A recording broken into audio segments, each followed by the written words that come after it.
इद्धतपति पिंचतः पहाति पापकहरिः उभयत्ततः पति पापा में कतन्ति तः पाति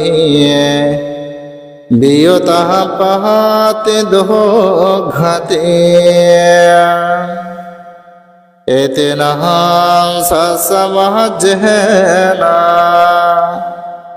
होतु ते जयमङ्गलः ते।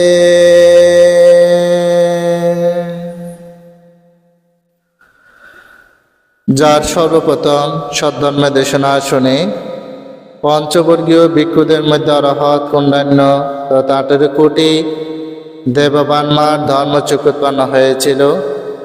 আলো উৎপাদনকারী, প্রজ্ঞা উৎপাদনকারী, বীর্য উৎপাদনকারী মহাকারণী তথাগত সম্যক সম্বুদ্ধকে প্রথমে শ্রদ্ধায় কৃতজ্ঞতায় বন্দনা জ্ঞাপন করছি।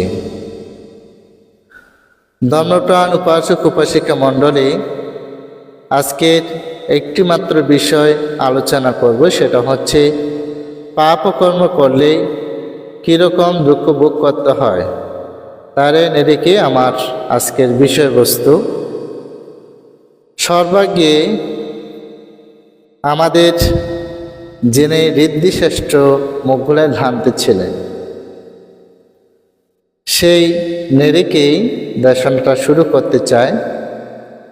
আমাদের মুঘলের ভ্রান্তি অতীত জন্মে মাকে অর্থাৎ ঢিল ছুঁড়ে মাথায় আঘাত করেছিল।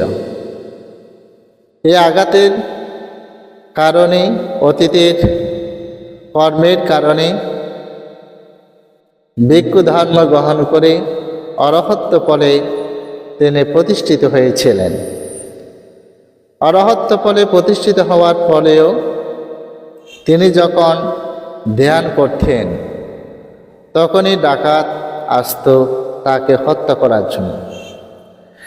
একবার আসলে তিনি সর্প হয়ে যেতেন, আরেকবার আসলে তিনি আকাশ মার্গে উড়ে যেতেন, আরেকবার আসলে তিনি মাটি ভেদ করে প্রবেশ করতেন। এভাবে করতে করতে একদিন তিনি চিন্তা করলেন, আমি ধ্যান সমাধি করি এখানে, কিন্তু ডাকাত কেন আমাকে বারবার হত্যা করার জন্য আসে। তখন তিনি বসে থাকলেন। ডাকাতেরা এসে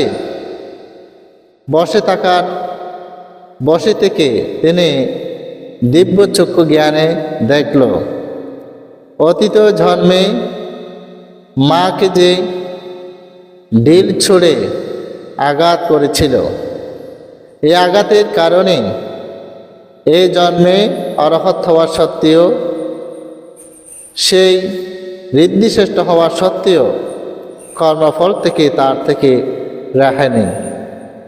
তখনই তিনি বসে ছিলেন। ডাকাতেরা তখন এসে তাকে এমনভাবে মাংস, তার শরীর থেকে মাংস কেটে টুকরা টুকরা করে ফেলেছিল। দেখা গেল অতীত জন্মে মাকে যে আঘাত করেছিল তার কর্মের বিপাক তার থেকে ভোগ করতে হয়েছে। আপনারা সকলে অবগত আছেন, চক্ষুপাল স্থবির তিনি অরহৎ হওয়ার সাথে সাথেই তার চোখ দুটি নষ্ট হয়েছিল।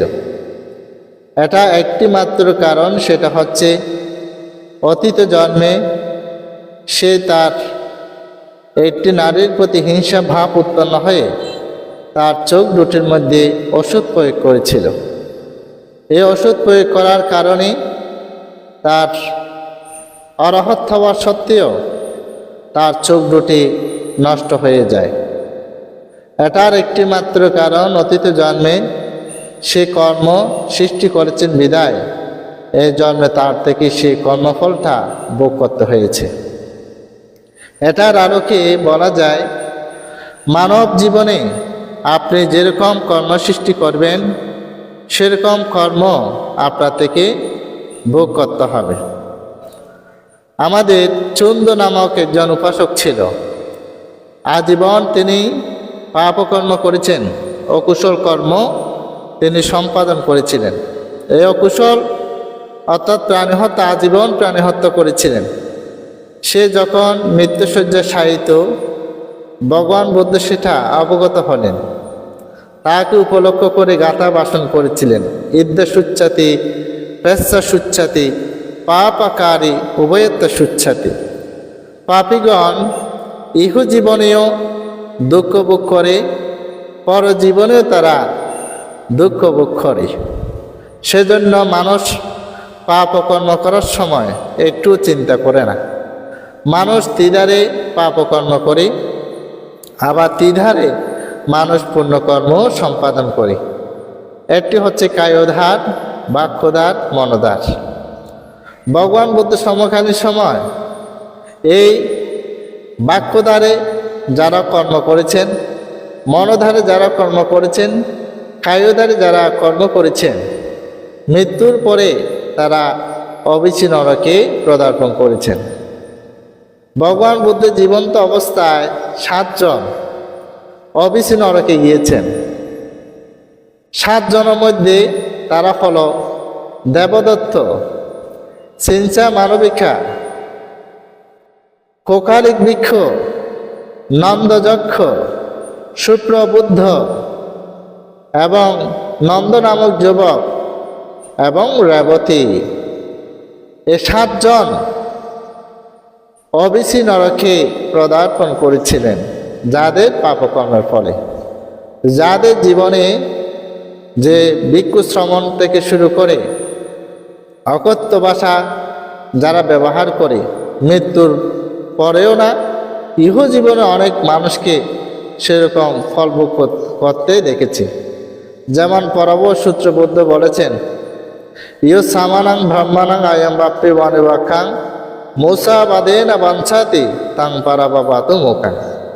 এটার অর্থটা হচ্ছে, কোনো উপাসক উপাসিকা যদি কোনো সমন ব্রাহ্মণকে মিথ্যা প্রবঞ্চনা, মিথ্যা কথা ভাষণ করে বলে, এভাবে প্রচার করে, তাহলে তারা জীবনে কখনো জয়লাভ করতে পারে না, তাদের জীবনে পরাজয় ঘটে। সেটা ভগবান বুদ্ধ পরবশ সূত্রে বলেছেন। তো যাদের জীবনে যে অবিচি নরকে গিয়েছেন, তাদের সারসংক্ষেপে আমি একটু বর্ণনা প্রদান করতে চাই। দেবদত্ত, তিনি কেন অবিচি নরকে গিয়েছেন? তিনি অবিচি নরকে যাওয়ার 3টি কারণ নিহিত রয়েছে। একটি কারণ হচ্ছে, তিনি ভগবান বুদ্ধকে ব্যবহার পর্বত থেকে বুদ্ধকে পাথর নিক্ষেপ করেছিল, কিন্তু সে পাথর খণ্ডে বিখণ্ড হয়ে সামান্য টুকরা ভগবান বুদ্ধের রক্তপাত হয়েছিল। তিনি প্রথম কর্মবিভাগ সৃষ্টি করেছেন। দ্বিতীয় কর্মবিভাগ তিনি সঙ্গভেদ করিয়েছিলেন। তৃতীয় যে কর্মটি করেছেন, তিনি নালাগির হস্তিকে মদ্যপান করে ভগবান বুদ্ধকে লেলিয়ে দিয়েছিল। এই কর্মের কারণে মৃত্যুর পরে তার থেকে অবিচি নরকে যেতে হয়েছে। এবং দেখা যায় এই কর্মের কারণে অজস্র দুঃখ তিনি ভোগ করেছেন। দুঃখ দুর্দশা ভোগ করে জীবনে শেষ অন্তিম সময়ে ভগবান বুদ্ধ শরণ গ্রহণ করতে চেয়েও তিনি শরণ গ্রহণ করতে পারেন, অবিচি নরকে পদার্পণ করেছেন। এটা হচ্ছে তার জীবনে পাপ ও কর্মের ফল। কর্মের কারণে তার থেকে অবিচি নরকে যেতে হয়েছে। দ্বিতীয়জন হচ্ছে আপনার সিঞ্চা মানবিকা। আপনারা সকলে জানেন, নিগ্রহন্ত সন্ন্যাসী যারা ছিলেন, ভগবান বুদ্ধের আবির্ভাবের কারণে তাদের লাভ সৎকার কমে যায়। তারা চিন্তা করলেন, ভগবান বুদ্ধকে কিভাবে প্রতিহস্ত করা যায়, কিভাবে বুদ্ধকে একেবারে সেই অর্থাৎ তাদের লাভ সৎকার বাড়ানোর জন্য, ভগবান বুদ্ধকে অপদস্থ করার জন্য তারা ভাড়া করেছিল সিঞ্চা মানবিকাকে। সে এক সময় ভগবান বুদ্ধ যখন ধর্মদেশনা প্রদান করবেন, যখনই ধর্মদেশনা দেবেন হাজার হাজার মানুষের সমাবেশে, তখনই চিন্তা মানবীকে চিন্তা করলেন এখনে হয়তো উপযুক্ত সময়। যখনই ভগবান বুদ্ধ ধর্মদেশনা প্রদান করছেন, তখনই সেখানে চিন্তা মানবিকা বুদ্ধের সম্মুখে উপস্থিত হয়ে বুদ্ধকে মিথ্যা অপবাদ দিতে লাগল। বলছেন, এত সুন্দর সুন্দর আপনি দেশনা দিচ্ছেন, আপনার যে আমার গর্ভে আপনার যে সন্তান সে যে হবে তার একটু আপনি ব্যবস্থা করুন। বুদ্ধ আপনারা সকলে জানেন যে জয়মঙ্গল অট্টগাথায় আছে, শান্তে না সৌমা বিদিনা, ভগবান বুদ্ধ শান্তভাবে সমাহিতভাবে মনটা অবলম্বন করে কোনো কিছু প্রত্যুত্তর প্রদান করলেন না। তখন দেখা যায় স্বর্গের দেবরাজের আসন কম্পিত হয়েছিল। ওহো, মনুষ্যকুলে কি এমন হচ্ছে? দেখা গেল মহাপূর্ণ পুরুষকে সেখানে মিথ্যা অপবাদ প্রদান করা হচ্ছে। সঙ্গে সঙ্গে স্বর্গে দেবরাজের আসন কম্পিত হয়েছিল। কম্পিত হওয়ার সাথে সাথে সেখান থেকে স্বর্গে দেবরাজ ইন্দ্র একটি দেবপুত্র পাঠিয়েছিল, যে দেবপুত্রটি নেন্টি ইন্দুর বেশ ধারণ করে এসেছিলেন। যখনই চিন্তা মানবিকা হাত উঁচিয়ে ভগবান বুদ্ধকে যখনই মিথ্যা অপবাদ দিচ্ছেন, তখন সে নেন্টি ইন্দুরটি উঠে কাঠের পুটুলিটা, সুতার কাঠের পুটুলিটা কেটে দিয়েছিল। দেওয়ার সাথে সাথে সেই অর্থাৎ কাঠটা পায়ে পড়ে রক্তাক্ত হয়েছিল। কান্নাকাটি করে হাওয়া করে যখনই ধরে জীবনকে রক্ষা করার জন্য পালাচ্ছিল, তখন সেই জেতবন বিহার থেকে বাহিরে যেতে পারেনি। অগ্নে সংযোগ হয়ে জলে পড়ে সেই অবিচি নরকে পদার্পণ করেছিলেন। এটা হচ্ছে দ্বিতীয় জন যে পাপকর্মের ফলে অবিচি নরকে পদার্পণ করেছেন। তৃতীয় জন হচ্ছেন, আপনারা সকলে জানেন, আমাদের সিদ্ধার্থের, ভগবান বুদ্ধের না সিদ্ধার্থের যিনি শ্বশুর ছিলেন, এবং সিদ্ধার্থের যিনি মামা তিনি হচ্ছেন সুপ্রবুদ্ধ, তার তিনি ছিলেন শ্বশুর। ভগবান বুদ্ধকে কপিলা বস্তুতে পান করে এনে তাকে মিথ্যা অপবাদ এবং অকথ্য ভাষা তিনি ব্যবহার করেছিলেন। এই কর্মের কারণে, অকুশল বাক্যের কারণে, ভগবান বুদ্ধকে এই ধরনের আচরণের কারণে তার থেকে মৃত্যুবরণ করে অবিচি নরকে পদার্পণ করতে হয়েছিল। ধর্মপ্রাণ উপাসক উপাসিকা মণ্ডলী, দেখুন কর্মের বিপাক কীরকম মানুষকে ফল প্রদান করে। তৃতীয় জনের যে কথাটা বললাম সুপ্রবুদ্ধ, এই কর্মের কারণে, বাক্যের কর্মের কারণে তার থেকে অবিচি নরকে পদার্পণ করতে হয়েছিল। চতুর্থ জন হচ্ছে নন্দ যক্ষ। তিনি কেন অবিচি নরকে গিয়েছেন? আমাদের সারিপুত্র বান্তে যখন ধ্যান করছেন, ধ্যানে মগ্ন হলেন, ধ্যানে তিনি বসে আছেন, তখনই নন্দ নামক যক্ষ আকাশ মার্গে উড়ে যাচ্ছিল। এই আকাশ মার্গে উড়ে যেতে দেখে আমাদের সারিপুত্র বান্তে মণ্ডক মস্তক সম্পন্ন সারিপুত্র বান্তেকে দেখে তার মনের মধ্যে অকুশল ভাব উৎপন্ন হলো। অকুশল ভাব উৎপন্ন হয়ে চিন্তা করলেন তাকে মাথায় একটি আঘাত করি। সেখানে অবশ্যই ভালো একটি যক্ষ ছিল। তিনি বলছেন, না, আপনি তাকে আঘাত করবেন না, তিনি হচ্ছেন মহাপূর্ণ পুরুষ। কিন্তু না, তার কথা সে শ্রবণ করেনি। যখনই সারিপুত্র বান থেকে মাথায় আঘাত করার সাথে সাথে সেই নন্দযক্ষ জ্বলছে পুড়ছে এরকম করে তিনি অবিচি নরকে পদার্পণ করেছিলেন। আমি এই প্রথম থেকে 7 জন যারা অবিচি নরকে গিয়েছেন তাদের নাম এখানে আমি উল্লেখ করলাম। পঞ্চম হচ্ছে আমাদের সেই নন্দ নামক যুবক, যিনি অত্যন্ত সুন্দর ছিলেন, উত্থলা বন্যা। এই নন্দ নামক যুবক সেই উত্থলা বন্যাকে, এক অরহৎ সেই উত্থলা বন্যাকে যখন তিনি দংশন করেছিলেন, এই পাপকর্মের ফলে মৃত্যুর পরে তার থেকে অবিসি নরকে যেতে হয়েছিল। আরেকজন যিনি ছিলেন কোকালিক বৃক্ষ। এই কোকালিক বৃক্ষ আমাদের সারিপুত্র বান্তে, মুগুলেন ভান্তে যখনই দেশনা দিতেন, মানুষেরা সে ধর্ম দেশনা শ্রবণ করত। দেশনা শুনে মনের মধ্যে পরিতৃপ্তি, আনন্দ ভাব উৎপন্ন করত, কিন্তু সেগুলো কোকালিক বৃক্ষ সেগুলো সহ্য করতে পারত না। তখন বিভিন্ন স্থানে গিয়ে আমাদের সারিপুত্র বান্তে, মুগুলেন ভান্তের নামে মিথ্যা ধুরনাম রটনা করত।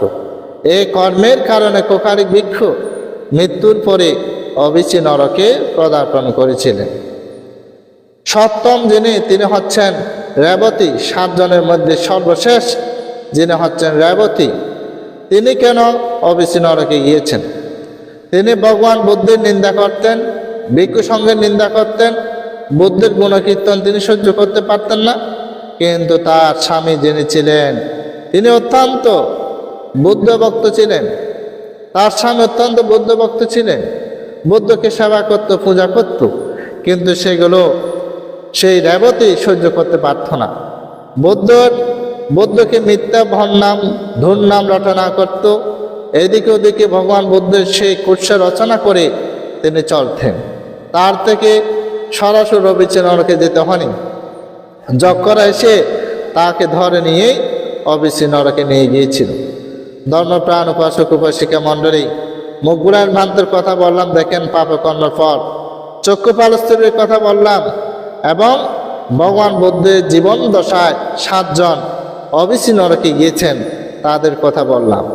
মানব জীবনে সেজন্য বলছি, কর্ম করার সময় আপনার থেকে সেরকম চিন্তা চেতনায় আপনার থেকে সে কর্মগুলো সম্পাদন করত। আমি এখানে যে ধারের কথা বলেছিলাম, এই যে 7 জনে কিন্তু এক একজন এক একটি কর্মের কারণে গিয়েছেন। কেউ হয়তো বাক্যধারে গিয়েছেন, কেউ হয়তো মনধারে গিয়েছেন, কেউ হয়তো আপনার কায়ুধারে গিয়েছেন। তাহলে মানুষ কায়ুধারে কী কী কর্ম করে? পাপকর্ম করে, প্রাণী হত্যা করে, চুরি করে, ব্যভিচার করে। এটা মানব জীবনে যারা এই কর্মগুলো সম্পাদন করে মৃত্যুর পরে তারা অবশ্যই হয়তো অনেকে প্রাণী হত্যা করেন, অল্পায়ুতে তারা জন্মগ্রহণ করে, এটা আপনারা সকলেই জানেন। আর যাদের জীবনে প্রাণী হত্যা করে না, তারা দীর্ঘ জীবন লাভ করে। এটা হচ্ছে কায়ুধারী কর্ম। চুরি করে, ব্যভিচারী কর্ম করে, এই কর্মের কারণে তাদের থেকে সে ফলগুলো ভোগ করতে হয়। কায়ুধার আরটা হচ্ছে বাক্যদার। বাক্যদারে মানুষ পাপকর্ম করে। কি পাপকর্ম করে? মিথ্যা কথা বলে, কটু কথা বলে, বেদ বাক্য বলে, সম্পলাপ বাক্য বলে। মিথ্যা কথা তো বুঝেন, যাদের জীবনে মিথ্যা কথা বলে তাদের মুখ থেকে দুর্গন্ধ বের হয়। এই বাক্য থেকে, অর্থাৎ বাক্যর মাধ্যমে তারা এই বাক্যগুলো সম্পাদন করে। মিথ্যা কথা, কটু কথা। মানুষ দেখতে সুন্দর হলে কি হবে, কিন্তু তার আচার ব্যবহার ঠিক নয়। অনেক মানুষ দেখবেন চেহারাটা সুন্দর হলে কি হবে, কিন্তু মন সুন্দর নয়, ওনার আচরণ সুন্দর নয়। আবার অনেক মানুষ দেখবেন চেহারা সুন্দর নয়, কিন্তু তার মন সুন্দর, বাক্য সুন্দর। আবার অনেক মানুষ দেখবেন, অনেক মানুষ আছে চেহারা সুন্দর নয়, বাক্য সুন্দর নয়। আবার অনেক মানুষ দেখবেন চেহারাও সুন্দর, ওনার মনও সুন্দর। তাহলে মানব জীবনে যে কটু বাক্য বা কর্কশ বাক্য থেকে আপনার থেকে বিরত থাকতে হবে। তৃতীয়ত বলেছেন বেদ বাক্য, একজনের কথা আরেকজনকে লাগিয়ে দিয়ে ঝগড়া বিভেদ সৃষ্টি করে দেওয়া, এটাকে বলেছেন বেদ বাক্য। চতুর্থ হচ্ছে সম্পলাপ বাক্য, যে কথার কোনো অর্থ নাই, যুক্তি নাই, সেরকম বাক্য থেকে আপনার ব্যবহার থেকে বিরত থাকতে হবে। আমাদের জীবনে যদি আমি যখন থাইল্যান্ডে গিয়েছিলাম, মালয়েশিয়াতে গিয়েছিলাম, সিঙ্গাপুর, কম্বোডিয়াতে গিয়েছিলাম, সেখানে কতগুলো খার আছে, টেস্কির মতো কতগুলো কার। যতটুকু যাবেন ততটুকু সেখানে মিটারে ভাড়া উঠবে। অর্থাৎ আপনি এয়ারপোর্টে গিয়েছেন, সেখানে মিটারে উঠেছে বা 50 রিঙ্গিত উঠেছে বা 10 রিঙ্গিত 20 রিঙ্গিত এভাবে উঠেছে। যত রিঙ্গিত উঠেছে তত রিঙ্গিত আপনার থেকে দিতে হবে। কিন্তু আমাদের জীবনে যদি মুখের পাশে যদি একটা মিটার থাকতো, তাহলে আমরা অযথা কোনো বাক্য ব্যবহার করতাম না। কেন করতাম না? যত কথা আপনি বলবেন, কথা বলার সাথে সাথে টাকা উঠে যাবে, সে ভয়ে আমরা কিন্তু কথা সংযম করতাম। এখন তার বাক্য সংযম নাই, যে যেভাবে পারে সেভাবে কথাবার্তাগুলো বলে। সেজন্য বুদ্ধ বলেছেন বাক্য সংযম করুন। এই বাক্য দ্বারা এই বাক্যগুলো মানুষ সম্পাদন করে থাকে বা বলে থাকেন। তৃতীয়ত হচ্ছে মনোধারে মানুষ পাপকর্ম করে, অকুশল কর্ম সম্পাদন করে। দেখবেন অপরকে কিভাবে অনিষ্ট করা যায়, অপরকে কিভাবে ধ্বংস করা যায়। আমাদের সবচেয়ে গুরুত্বপূর্ণ যে বিষয়টা সেটা হচ্ছে মানুষের জীবনে মনের দ্বারা মানুষ অনেক কিছু অর্থাৎ মাতা পিতা যতটুকু উপকার করতে পারে না, এই সত্য নিবিষ্ট চিত্ত আপনার বেশি উপকার করে। আবার এই চিত্ত যতটুকু ক্ষতি করতে পারে আর কেউ পারে না। অর্থাৎ মানুষের জীবনে অপর অনিষ্ট করা, অপরকে ধ্বংস করা, অপরের সুখী না হওয়া এবং হিংসা বিদ্বেষে জলে পড়ে মরা, এই মনের মাধ্যমে এগুলো কি হয়? সৃষ্টি হয়। সেজন্য বলেছেন অকুশল যদি মনের মধ্যে উৎপন্ন হয় সেগুলো ত্যাগ করার জন্য বলেছেন। কুশল যদি উৎপন্ন হয় সেগুলো কি করতে বলেছেন? উৎপন্ন আরো করতে বলেছেন। সেজন্য মনে দ্বারা মানুষ কি করে? পাপকর্ম সম্পাদন করে। সেজন্য ধর্মপ্রাণ উপাসক উপাসিকা মণ্ডলী ভগবান বুদ্ধ সমকালীন আরো 3টি ঘটনা এখানে উপস্থাপন করতে চায়। এক সময় ভগবান বুদ্ধকে দর্শন করার জন্য, ভগবান বুদ্ধকে দেখার জন্য কতগুলো উপাসক উপাসিকা একটি জাহাজে করে যাচ্ছেন। সেখানে ভিক্ষু সংঘ ছিল। যেতে যেতে সমুদ্রের মাঝপথে গিয়েছেন। সমুদ্র মাঝপথে যাওয়ার সাথে সাথে জাহাজ বন্ধ হয়ে যায়। এই জাহাজ আর চলে না। দেখা গেল বলছেন এখানে কোনো পাপিষ্ঠ কোনো নারী আছে। এখন আপনি কি বলবেন? সমুদ্রের মাঝপথে আপনি কি বলবেন আমি পাপিষ্ঠ, আমাকে নামিয়ে দেন, এই কথা বলবেন না। আপন প্রাণ সবার প্রিয়, কেউ বলছেন না আমি পাপিষ্ঠ, আমাকে নামিয়ে দেন। খুঁজতে অনেকক্ষণ খুঁজেছেন, না কেউ ওখানে বলছেন না আমি পাপিষ্ঠ, এ বলছেন আমি পাপিষ্ঠ। খুঁজতে দেখা গেল পাপিষ্ঠ কি জানেন? জাহাজের যিনি মালিক ওনার স্ত্রী হচ্ছেন পাপিষ্ঠ। সকলে সিদ্ধান্ত নিল এই উপাসিকাকে জীবন্ত অবস্থা সমুদ্রের মধ্যে ফেলে দিতে হবে জাহাজ থেকে।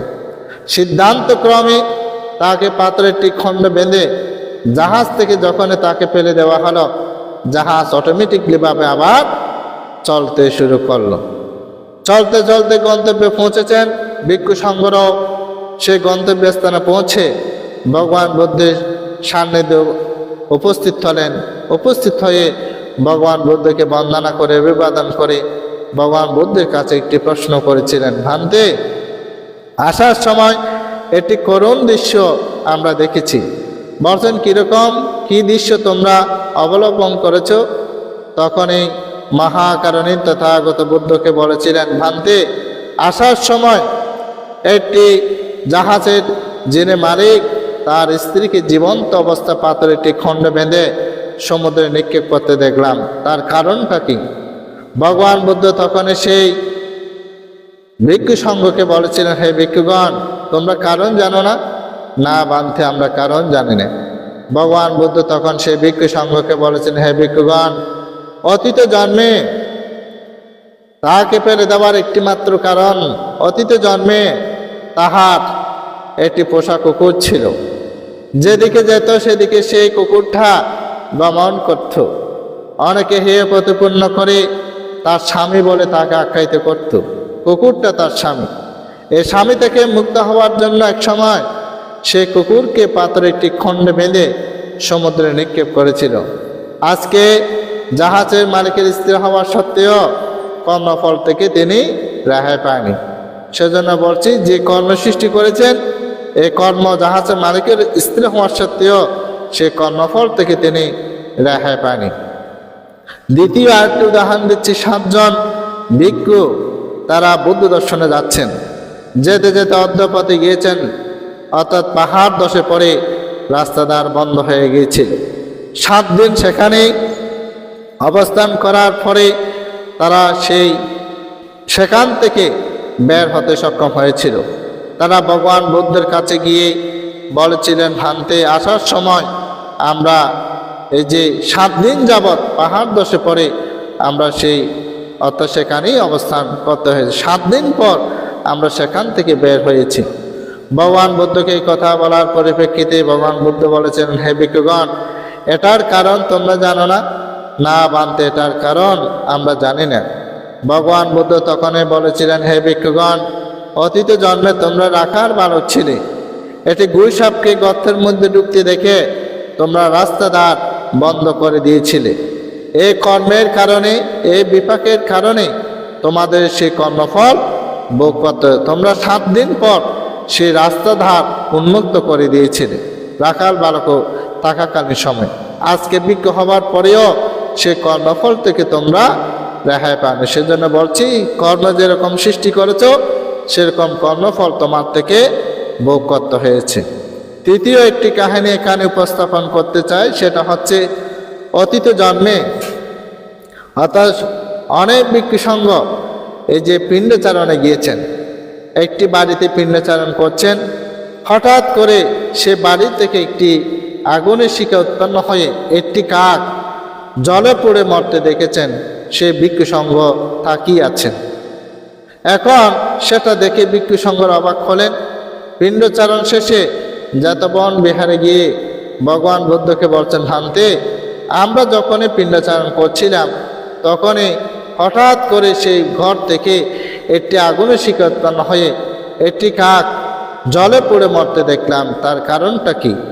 ভগবান বুদ্ধ তখনই বলেছিলেন, হে ভিক্ষুগণ, অতীত জন্মে সেই অনেক গরুর মালিক ছিল।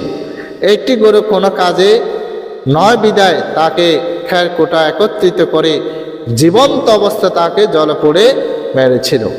সেই কর্মের কারণে 549 বার তাকে তির্যক খুলে এভাবে জলে পড়ে মরতে হয়েছে। এখন তার শেষ অন্তিম পোড়া আজকে তার 550 বার পূর্ণতা হয়েছে। ধর্মপ্রাণ উপাসক উপাসিকা মণ্ডলী, একবার মাত্র শুধু প্রাণী হত্যা করেছেন, এই কর্মের কারণে তাকে 550 বার পড়তে হয়েছে। সেজন্য পাপকর্ম করার সময় চিন্তা চেতনা করে করবেন। কায় দ্বারা কোনো পাপ করবেন না, বাক্য দ্বারা কোনো পাপ করবেন না, মন দ্বারা কোনো পাপ কর্ম সম্পাদন করবে না। এই চিন্তা চেতনা পোষণ করে আপনাদের জীবন এই পাপকর্ম থেকে যেন আপনারা বিরত থাকেন। আমরা প্রায় সময় এখন প্রায় বিহারে বলুন, বিভিন্ন গ্রামে বলুন, এখন সিসি ক্যামেরা এসেছে। তো মানুষ পাপ কর্ম করতে গেলে, কোনো কাজ করতে গেলে কোনো সিসি ক্যামেরাতে সব কিছু উঠে যায়। এটার বয়ে মানুষ অর্থাৎ চুরি থেকে, বিভিন্ন কর্ম থেকে বিরত থাকে, ওখানে উঠে যাবে বিদে। আপনি যে কায়দারে বাক্যদারে মনদারে যে পাপগুলো করছেন সেগুলো যে উঠে যাচ্ছে, সেগুলো আপনি কল্পনা করতে পারছেন না।